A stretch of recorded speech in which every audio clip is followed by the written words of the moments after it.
Hello, my wonderful booktube friends. Welcome back to my channel. My name is Kelly, and today I am going to tell you about a very exciting announcement. You probably could figure it out from the thumbnail and title, but Epistolary January is coming back for its second year. Our fearless leader is Anne from In Search of Wonder, and she's brought together myself, Jeanette from Jane Reads, Jen from Jen's Reading Life, Cheryl from Candlewick Library to have this great readathon experience together. And we have an exciting announcement. This year we actually have a group read, and this is going to be Wired Love by Ella Cheever Thayer. It is an 1897 novel about two telegraph operators who fall in love while they're sending wires back and forth.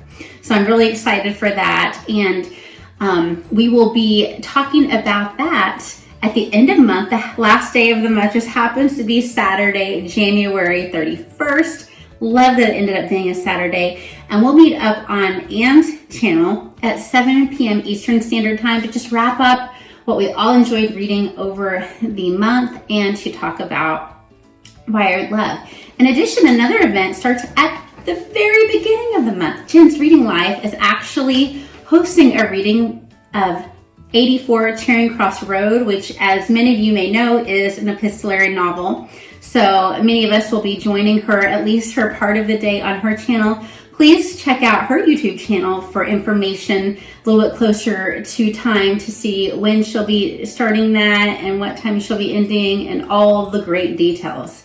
So let's get to the prompts. Of course, I will leave a link to the graphics for these, a picture that shows all the different prompts and more of a description of them in greater detail so that you can start planning what you are going to read.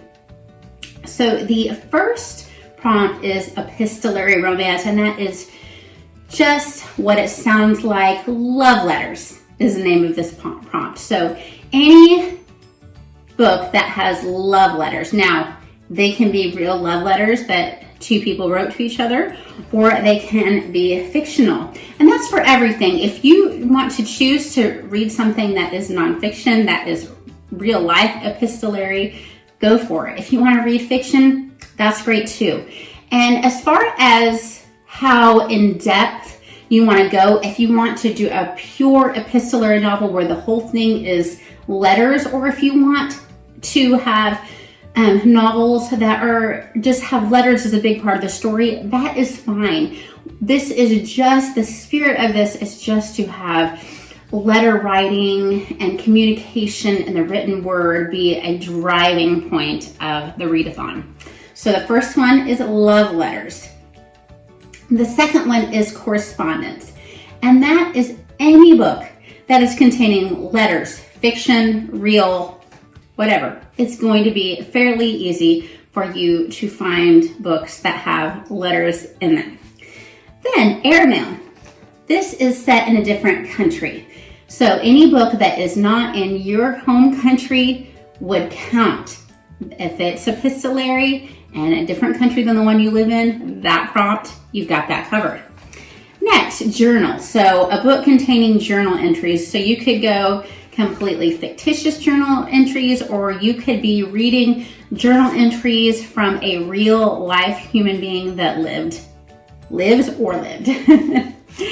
And then telegram. And this is a new prompt this year, a different. So this is a book featuring any communication other than just written letters. So like a telegram, email, text messaging, the sky's the limit as far as that goes in these modern times, being able to find that type of work. And now we have a bonus one this year, and that is subscription. So that is an epistolary series. You could read any number from the 1st to the 50th if you find an epistolary series that has 50 books in it. So those are our prompts. Of course, like I said, I will leave the info link in the description so you can get those graphics. We are so excited to have you all join us, and I hope you read a lot. Bye-bye.